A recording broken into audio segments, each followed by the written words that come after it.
Izi rero ni breaking news, ni amakuru yongeye kutugeraho aka kanya ngira ngo nk'uko twabibasezeranije kuva ku munsi w'ejo.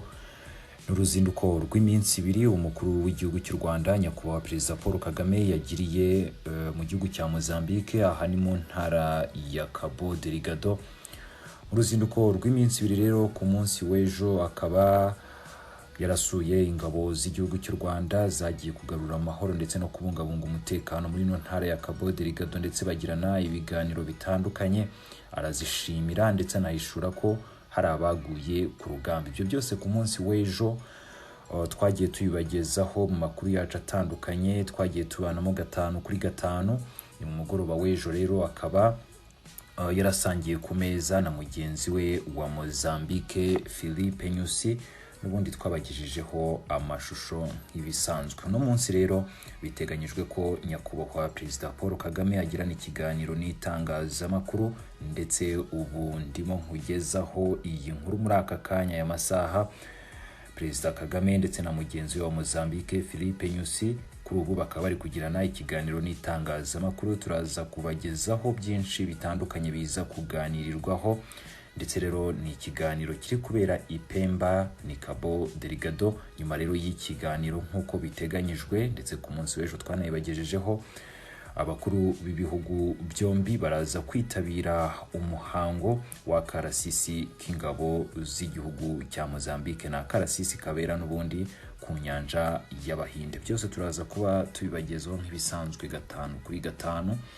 Icyo kora rero nuko wowe ukomeza kubana natwe. Gusa ku munsi w'ejo hari abatarakurikiranye ibijyanye n'amagambo y'umukuru w'igihugu yibanzeho, na cyane ko yakoreshaga ururimi rw'igiswahili. Nibyo rero tugiye gukomeza dukurikira noneho mu rurimi rw'ikinyarwanda, twumva ingingo zibanze nyakubahwa Perezida Paul Kagame yibanzeho mu kiganiro gikomeye yagiranye n'ingabo z'igihugu cy'u Rwanda ziri ku rugamba hari Cabo Delgado. Hanyuma mu kanya rero nimujye kure nibwo nza kugaruka n'ubundi dukomeza kurebera hamwe ibijyanye n'ikiganiro amaze kugirana n'itangazamakuru ndetse n'aka karasisi kagiye kubera ku nyanja y'Abahinde. Byose rero murarari. Perezida w'u Rwanda Paul Kagame uyu munsi arasoza uruzinduko rw'iminsi ibiri mu mujyi wa Pemba, umurwa mukuru w'intara ya Cabo Delgado mu majyaruguru ya Mozambique. Hari harigaruriwe n'abajihadiste.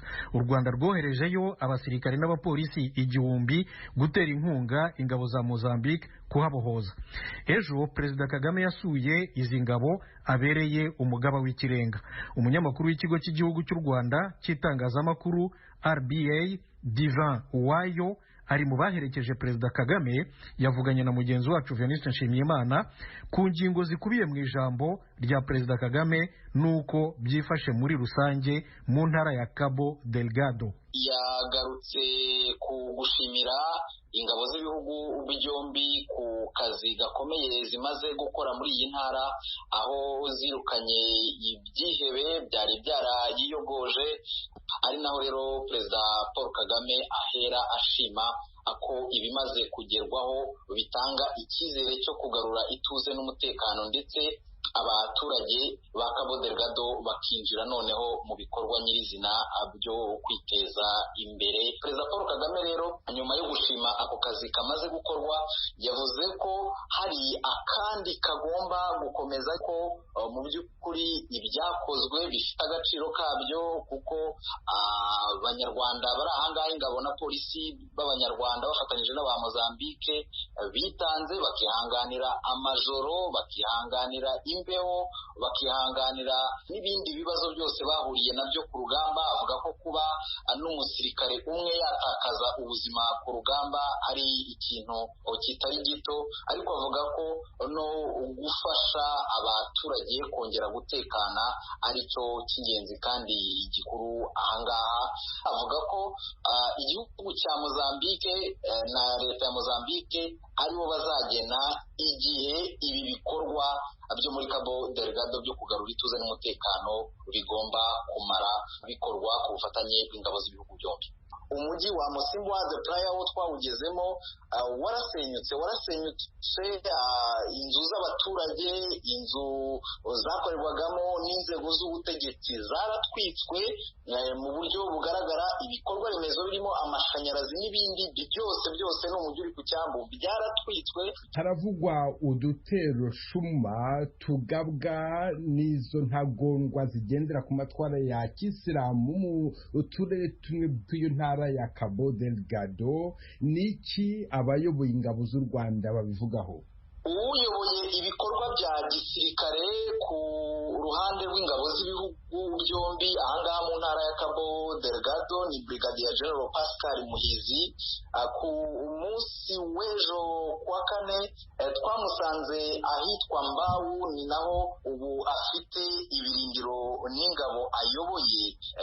Ahangaha rero Mbau mu by'ukuri Veniste niho hari ibirindiro bikuru by'ibyihebe nyuma yo kwirukanwa Mocimboa de Praia.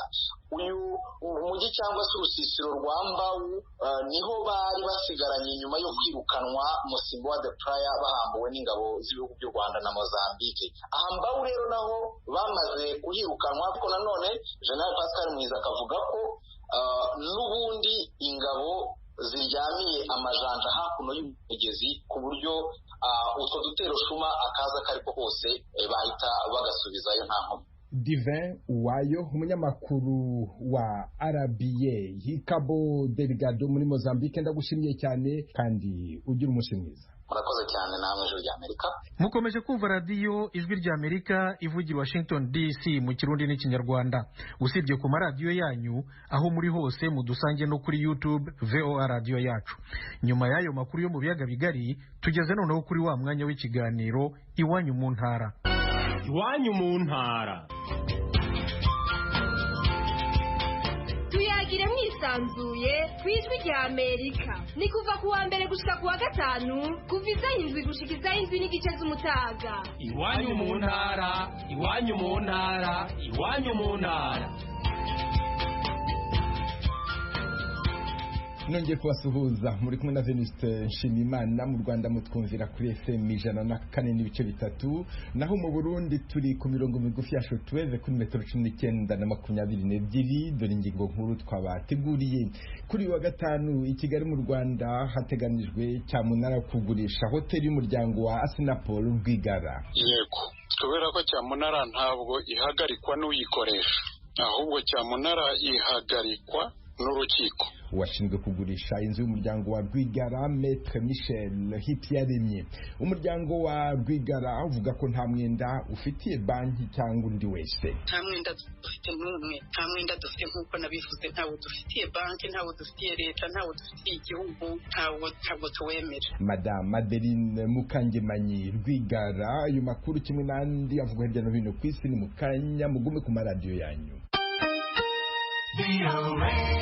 Kuri wa gatanu i Kigali mu Rwanda hateganijwe cyamunara yo kugurisha hoteli y'umuryango wa Assinapol Rwigara. Urukiko rukuru rw'ubucuruzi bwemeje ko iyi nzu igurishwa kubera umwenda uvugwa ko uwo muryango ufitiye banki yitwa Koje Bank. Umuryango wa Rwigara uvuga ko nta mwenda ufitiye iyo banki kandi ko ubifitiye gihamya. Urubanza rw'ubujurire busaba ihagarikwa ry'iyo cyamunara rwari ruteganijwe kuri uyu wa kane, rwimuriwe ku wa mbere w'icyumweru gitaha, ariko cyamunara iraba kuri uyu wa gatanu. Adeline Mukangemanyi Rwigara washakanye na nyakwigendera Assinapol Rwigara avuga ko batunguwe n'icyo cyemezo. Byakiriye nabi, byatubabaje cyane, ntabwo twabyumvise. ntabwo byumvikana. Niki kitumvikana muri ibyo? Ikitumvikana ni uko urubanza rwimuye cyangwa se nuko inzu iri bugurishwe kandi ubujurire butumviswe? Nuko inzu iri bugurishwe kandi ubujurire butumviswe kandi twarajuriye mu gihe gikwiriye. Hari impamvu mwahawe n'ababishinzwe? Navuganye na wisi ejo mubwira yuko nari maze kumenya ariko ari mu magambo ntitwigeze tubimenyeshwa ntitwandikiwe, ndetse n'avoka nawe ngo ntiyabimenyeshejwe, niwe wakurikiranye. Mvuganye na wisiye ambwira ko cyamunara ihari, maze kumubwira yuko urubanza rwacu rwimuwe rwashyizwe mu cyumweru gitaha, arambwira atari ko tuzagurisha. Ndumirwa. Uyu munsi ngerageza kujya ku rukiko, njye n'umwana n'umuhungu wanjye twagiye ku rukiko tujya kureba, n'avoka yari ahari, hari urundi rubanza yaburanaga uwo wacu, atubwira yuko nta handi afite kubaza, ngo bikemurwa n'inkiko kandi babishyize ku wa mbere nawe atabimenyeshejwe kundi. Mbese ntacyo nabona mvuga pe.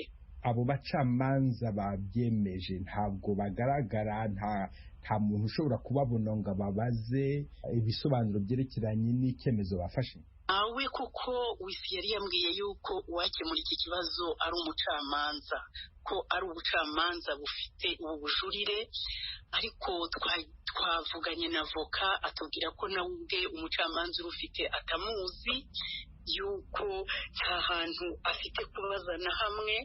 Iyo ahagera nawe aba yabajije, nta muntu n'umwe dufite kubaza, ubwo ngo ni ugutegereza kuwa mbere, kandi kugeza cyamunara ejo bizakorwa. None se Madame Adeline Rwigara, magingo aya nk'uko bivuga wabuze umucamanza witabaza, ariko se urakizera ko ubutabera mu Rwanda bushobora gukorwa ukarenganurwa?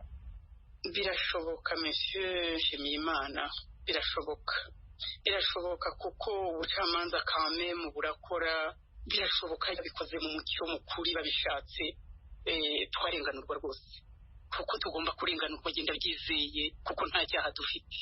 Ese ubundi kugurishwa kw'iyi hoteli biravugwa ko bijyanye n'umwenda mufitiye Cogebanque. Uwo mwenda mwebwe nk'umuryango wa nyakwigendera Assinapol Rwigara murawemera? Ntabwo tuwemera, nta mwenda dufite n'umwe, nta mwenda dufite nk'uko nabivuze, ntawo dufitiye banki, ntawo dufitiye leta, ntawo dufitiye igihugu, ntabwo tuwemera. Mufite impapuro zigaragaza ko uwo mwenda utariho? Turazifite zose, bibaye na ngombwa nuko hari bitashoboka ko muzigaragaza twazibaha, ntabwo twajya ku maradiyo tubeshya, ntibishoboka. Impapuro mwahawe n'urukiko rukuru rw'ubucuruzi cyangwa se mwahawe na Cogebanque? Impapuro twahawe na Cogebanque, kuko ubu nicyo kirego turiho, nirwo rubanza dufite, zirahari rwose, bigaragaza ko nta mwenda tuyifitiye. Cogebanque yemera ko mwebwe nk'umuryango wa Rwigara nta mwenda muyifitiye? Cyane rwose. Niba nta mwenda muyifitiye, biramutse bibaye iyo nzu ikagurishwa, ayo mafaranga azajya mu isanduka ya Cogebanque, azajya he? Ibyo ntabwo ndabitekereza, kuko ndatekereza ko kameme batazayigurisha. Madame Adeline Rwigara Mukangemanyi, ndabashimiye cyane ku bw'aka kanya muhaye Ijwi ry'Amerika. Murakoze cyane, witeka bahire. Uwashinzwe kugurisha inzu y'umuryango wa Rwigara Maître Michel Hitiyaremye avuga ko igihe nta cyemezo arabona cy'umucamanza kimubuza kugurisha iyo nzu cyamunara ikomeza kuri uyu wa gatanu uko byari biteganijwe. Yabimbwiye muri aya magambo: yego, kubera ko cyamunara ntabwo ihagarikwa n'uyikoresha, ahubwo cyamunara ihagarikwa n'urukiko cyangwa se n'ubundi buyobozi bwari bwaratanze uburenganzira bwo kuyikoresha. Iyo rero nta cyemezo giturutse muri izo, mu ruhande rumwe cyangwa urundi muri izo nzego zibifitiye ububasha, cyamunara irakomeza. Mwaba se mwamenye ko urubanza rw'ubujurire bwatanzwe n'umuryango wa Rwigara rwagombaga kuba kuri uyu wa kane rwimuriwe kuwa mbere ku itariki ya 27? nta makuru ari nabyita ngo ari ofisiyeri njyewe mfite mu nzego izo arizo zose, ahubwo nyir'umutungo ubwe niwe wampamagaye ejo ambwira ko ari urwo rubanza. Ibyo n'urubanza rwa mbere narwumvise mu itangazamakuru. Icyo gihe rero njyewe abampaye misiyo, urwego rwampaye misiyo yo kuyikoresha nirwo mba ntegereje ko rumpa ikindi cyemezo kiyihagarika. Iyo nta kibaye nkabona icyemezo cy'umucamanza gitegeka ko cyamunara isubikwa cyangwa ihagarikwa, icyo gihe nicyo ishyira mu bikorwa. Iyo rero nta cyemezo ndabona kindi, sisiteme ya cyamunara irakomeza. byumvikane neza nk'uko biteganijwe kuri uyu wa gatanu, igihe cyose muzaba mutarabona urwandiko ruvuga yuko cyamunara ihagarara muzayikoresha. Yego. None se ubwo muramutse mukoresheje cyamunara, tuvuge by'amahirwe, ndabyita by'amahirwe, hakaboneka umuntu ugura iyo nzu kuri uyu wa gatanu, noneho urukiko ku wa mbere rukavuga yuko iyo nzu itagombaga kugurishwa, ubwo ngubwo byagenda gute? Wayiguze yayisubiza, bigenda gute? Ibyo ntabwo ari jyewe wabijyamo kubisubiza uyu munsi, kuko yaba ari ugukora speculation ku kintu kidahari.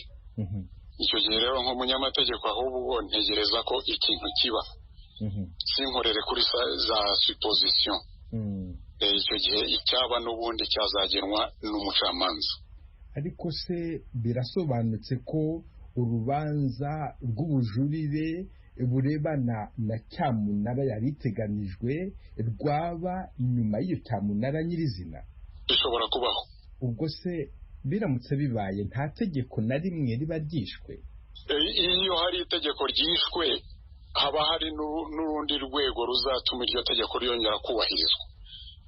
Ni nayo mpamvu urubanza rutarangirira ku rukiko rumwe, hariho ingeko z'inkiko zigenda zisuzuma niba hari amategeko atarubahirijwe. Ni nayo mpamvu urega nawe aba afite uburenganzira bwo kunguruza igihe abona hari akarengane yagiriwe. Maître Michel Hitiyaremye washinzwe kugurisha ingwate y'umuryango wa Rwigara, ndagushimiye cyane kubw'aka kanya uhaye Ijwi ry'Amerika. Ndabashimiye namwe, murakoze. Amakuru ya nyuma Ijwi ry'Amerika ifite nuko cyamunara iba ku buryo bw'ikoranabuhanga yabaye uko yari